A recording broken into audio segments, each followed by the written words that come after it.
Hello, everybody. Don't really have a devotion for you this morning, but just an update on things yet to come. As I think a lot of you heard yesterday, Governor Pritzker is extending the stay-home order through Saturday, May 30th. That means we have, in addition to this Sunday, we have at least 4 more Sundays of worshiping at home. We did anticipate this was coming, and so we were fully prepared to worship the way we've been worshiping for another 4 Sundays. We had the materials ready already.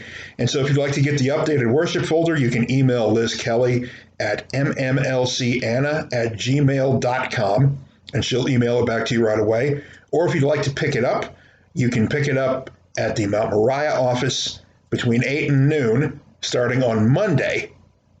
Or you can pick it up at Salem between 5 and 7 in the afternoon. We'll have it open. Again, starting on Monday and running through at least Friday of next week so that you can pick that up if you want. Or if you just want Liz to email you a copy, it's mmlcanna@gmail.com. So again, that's going to run for another 4 weeks after this Sunday. We will be resuming the Drive of Communion on May 3rd. That will take place at Salem between 1 and 2 p.m. every Sunday. That should be enough time for everyone who wants to receive communion. We're using Salem because, first of all, I live right next door. And second of all, since we're streaming the services from Mount Moriah, we want to include Salem as well in our shutdown worship time as best as we possibly can. Now, the order expires Saturday, May 30th. There are 31 days in May, and so the last one is a Sunday, meaning that there is at least a slight possibility that on May 31st, the day of Pentecost, we will be able to resume public worship. We don't know that for a fact yet. It's entirely possible there will be more restrictions placed on us, even if the stay-home order is lifted or, further loosened a bit, that may make it difficult, bordering on impossible, to have a normal worship service. We may decide to extend it longer. But if we can resume public worship on May 31st, we intend to. I need you to understand, however, that it absolutely will not be business as usual right away. There will be certain things that we simply cannot do immediately. First of all, as you know, May 31st is a 5th Sunday that was scheduled to be a joint worship service between Mount Moriah and Salem, as all 5th Sundays of the month are, with a meal to follow. Good news, it definitely will be a joint worship service because that way we only have to clean and sanitize one church in preparation for Sunday. The bad news is that there will not be a meal. We are not going to have meals or coffee fellowship until the restaurants reopen. Once it's safe for us to dine together in public, we will do so. But until that point, we're just not going to. Likewise, there won't be communion during worship. And I won't be shaking hands after worship. We won't be passing the peace during worship, and we will not be passing the offering plates during worship. They will remain where they have been, so you can just drop your offering off in those plates before or after service. I am thinking about making that particular change a permanent one even after this is over, just because I feel like when we pass the offering plates, first of all, do you want to be the 60th or 100th person to touch the plate on Sunday morning?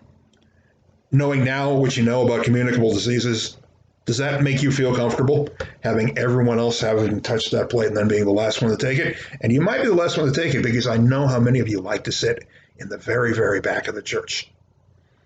I might make that change permanent just to keep everyone a little bit safer. And I also don't like how passing an offering plate puts visitors on the spot or makes them feel like we expect them to contribute or like we're all about the money. You know we're not, but they might not. And so, again, I'm going to be talking to the councils about this, but I would like to make that a permanent change so long as it doesn't affect our financing at church.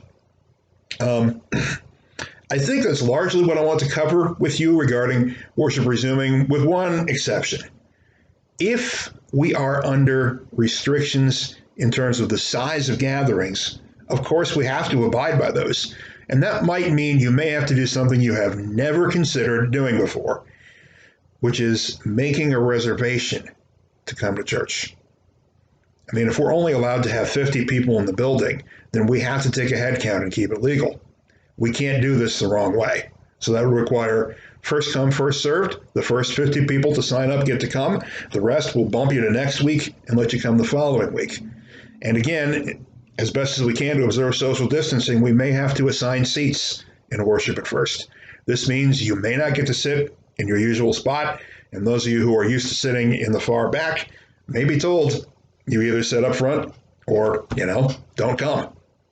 Sorry to say it, but we have to abide by this. We in the church have to do our part as well.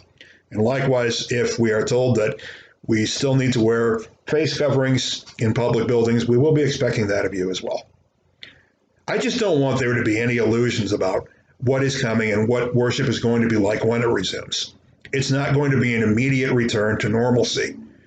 That's probably still months away, maybe a year away, before everything gets back to the way it used to be, or some new version of normal that is not quite as restrictive as what we're living under now, or what we will be living under after May 30th. But let's have patience. We can do this. It really isn't that difficult. It really isn't that demanding. And if it feels like, oh, I don't know if I can take another month of this, I don't know if I can take, another 36 days of this, that would mean that as of this morning, there's about as much stay-at-home time in front of us as we already have behind us. And you've done it. And we've done it. And God's been there for us throughout all of it. I think we can handle it. I know you can handle it. I'm pretty sure I can handle it. I think we'll manage. I just don't want there to be any confusion or delusion about what might be coming. So, again, Sunday service this Sunday, streams live from Mount Moriah at 9 o'clock. There is no drive-up communion this Sunday because the stay-at-home order is not modified until May 1st.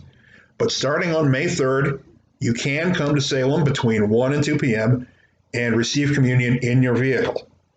I'll be there. Someone will be there helping me. We will be wearing face coverings. We will be sanitizing our hands between every vehicle, and we'll do the best we can to keep you as safe as possible so that you can drive up and receive communion. Several of you did it the first time, the one and only time we did it, and you seem to enjoy it and appreciate it. And I think at this point, there are a lot more of you who would really like to take communion, and you don't care if you have to do it in your car, as long as you can get the body and blood. So again, starting May 3rd, between 1 and 2 every Sunday, you can come to Salem, just pull up in the parking area right in front, and we'll be there and we'll serve you, and we will be following the strictest protocols we can to keep you as safe as possible. And stay tuned for information about possible resumption of public worship on May 31st. And don't forget to pick up your new worship folders either by stopping by the Mount Moriah office or by the Salem usher stand or by emailing Liz Kelly at mmlcanna@gmail.com. All right? Have a good weekend, and I'll see you Sunday morning. Bye.